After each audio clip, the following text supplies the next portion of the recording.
ગીતામાં કૃષ્ણએ કહ્યું છે, અજાણતા થઈ ગયેલા ભૂલની માફી હોય, પણ જાણી જોઈને રચેલા ષડયંત્રની માફી ક્યારેય ન હોય. સરળ વ્યક્તિ સાથે કરવામાં આવેલું કપટ તમારી બરબાદીના બધા જ દ્વાર ખોલી નાખે છે. પછી તમે ભલેને શતરંજના ગમે તેટલા મોટા ખેલાડી કેમ ન હોય. જે પરિવારમાં મોભી જ અન્યાય પર ભીષ્મ પિતામહની જેમ મૌન રહે છે, તે પરિવારમાં મહાભારતનું સર્જન થવું એ નક્કી જ છે. શ્રી કૃષ્ણ કહે છે, બુદ્ધિ અને કપટથી કદાચ હસ્તિનાપુરનું રાજ તો મળી જાય, પણ ભાગ્ય અને ભગવાનની કૃપા વિના એને ભોગવી શકાતું નથી.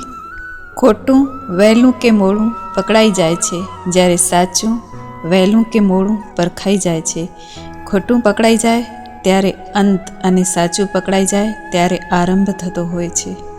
નસીબથી મળેલી સંપત્તિનો આનંદ 7 પેઢી ભોગવે છે, અને કોઈ પાસેથી પડાવેલી સંપત્તિનું દુઃખ પણ 7 પેઢી ભોગવે છે. માટે કર્મ કરવામાં ધ્યાન રાખવું, જેવું વાવીશું તેવું જ લડીશું. સાગર તો વિશાળ છે, પણ આપણને પાણી એટલું જ મળશે જેવડી આપણી હથેળી હશે. એવી જ રીતે કુદરતની કૃપા અગણિત છે, પણ કૃપા એટલી જ મળશે જેટલા આપણા કર્મો સારા હશે.